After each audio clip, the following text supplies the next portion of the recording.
IIT, NIT, triple ID, central funded institution போகணும் அப்படின்னு 2026ல idea இருக்கிறவங்களா நீங்க? என்டிஏ ஒரு ஸ்பெஷல் அனௌன்ஸ்மெண்ட் கொடுத்துருக்காங்க. என்ன அப்படின்னா, அப்ளிகேஷன் ஃபார்ம் இப்போ அக்டோபர்ல வந்து வரப்போகுது. ஜிஇ மெயின் எழுதணும்ல மெயினா. அதுக்காக இப்ப அக்டோபர்ல அப்ளிகேஷன் ஃபார்ம் வந்து நம்ம வந்து போட்டாகணும். பட் அதுக்கு முன்னாடி உங்களுடைய டேட்டாஸ் எல்லாம் டாக்குமெண்ட்ஸ் எல்லாம் பர்ஃபெக்ட்டா வச்சுக்கங்க அப்படின்ற மாதிரி சொல்லியிருக்காங்க.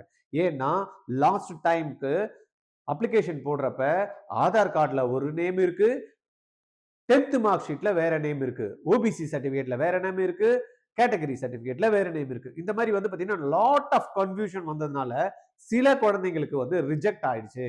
அந்த மாதிரி ரிஜெக்ஷன் உங்களுக்கு வரக்கூடாது அப்படின்னா 10th மார்க் ஷீட்ல என்ன நேம் இருக்கோ, 10th மார்க் ஷீட்ல என்ன டேட்டா பார்த் இருக்கோ அதுவே உங்களுடைய ஆதார் கார்டுல இருக்கிற மாதிரி பாத்துக்கிடுங்க.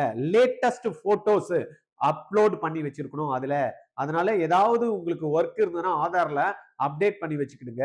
ரெண்டாவது பிடபிள்யூடி கேண்டிடேட்டா இருந்தாங்கன்னா யுடிஐடி கார்டு எல்லாம் பர்ஃபெக்டா என்னன்றத பார்த்து ரெடி பண்ணி வச்சுக்கிறது இல்லாம, அடுத்தது வந்து இடபிள்யூஎஸ் கேட்டகரி இருப்போம், ஓபிசி என்சிஎல் இருப்போம், எஸ்சி எஸ்டி இருப்போம். இவங்க எல்லாமே என்ன பண்ணணும்? OBC NCL candidate OBC certificate வச்சு போடக்கூடாது.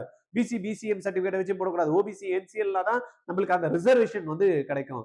இல்லைன்னா அந்த ரிசர்வேஷன்ல வாய்ப்பு இருக்காது. ஜெனரல்ல போயிடுவோம். அதனால எல்லாத்தையுமே அப்டேட் பண்ணி வேலிட் சர்டிபிகேட்டை ரெடி பண்ணி வச்சுங்க அப்படின்னு கொடுத்துருக்காங்க. உங்களுக்கு இது சம்பந்தமா ஏதாவது கிளாரிட்டி வேணுமா? 9176552121 இந்த நம்பர்ல கால் பண்ணி என்கிட்ட பேசுங்க.